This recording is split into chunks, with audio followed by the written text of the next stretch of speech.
Bonjour tout le monde, ici Diane Rivard, conseillère responsable du dossier développement et communication en compagnie de Monsieur le maire Claude Méran. Alors, vous avez sûrement écouté le balado numéro 10 qui constituait l'épisode 1 des balados consacrés au titre minier, au claim. Voici la suite. Et oui, seulement quelques jours après l'épisode 1 du 17 mai et quelques heures après avoir reçu la bonne nouvelle. Alors, le moratoire est maintenant effectif. Monsieur le maire, qu'en est-il de ce moratoire? En effet, hier, j'ai reçu un courriel du bureau du député M. Simon Allaire nous informant que la demande de suspension temporaire déposée par la MRC de Masquinongé a été acceptée par le ministère des Ressources naturelles et des Forêts.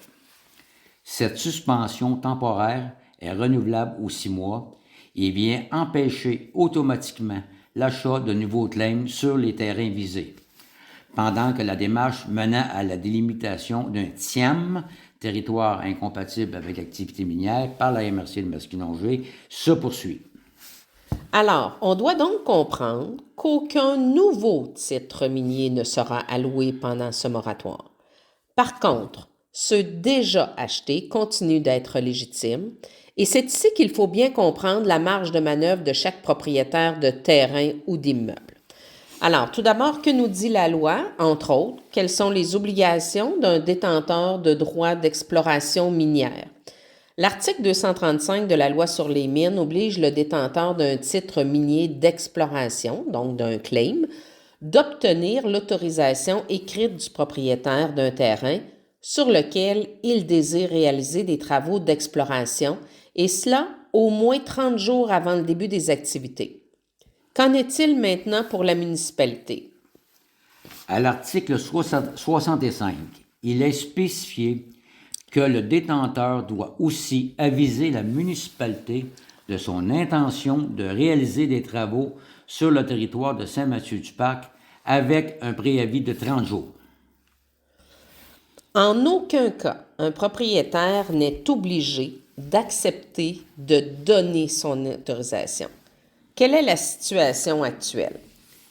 La municipalité n'a, en date d'aujourd'hui, reçu aucun préavis de travaux. Si vous êtes témoin d'activités terrestres, d'exploration minière sur votre propriété ou sur celle d'un proche, il est important de nous aviser le plus rapidement possible au 819-299-3830. Nous ferons les vérifications requises et un signalement aux autorités concernées s'il y a lieu. Alors, comment indiquer votre refus?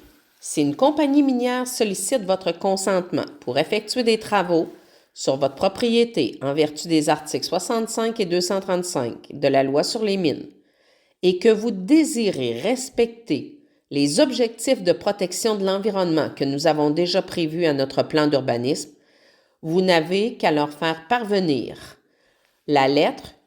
Nous avons inclus un modèle sur le site web à la présentation de ce balado. Une copie papier est aussi disponible au bureau municipal à la réception ou encore une copie est incluse au bulletin Le Reflet. Le tout par courrier recommandé avec copie conforme adressée à la municipalité pour indiquer votre refus d'autoriser l'exploration sur votre terrain. Si vous n'avez pas d'adresse dans la municipalité, indiquez le numéro du cadastre qui figure sur votre compte de taxes. Surveillez encore nos balados pour une information en continu sur le sujet. Et n'hésitez pas à m'envoyer vos questions par courriel à diane.rivard@saintmathieuduparc avec des traits d'union.ca pour ainsi inclure les réponses à vos questions dans nos prochains balados et prochaines présentations écrites. Merci, M. Méran. Merci et bonne journée. Merci tout le monde.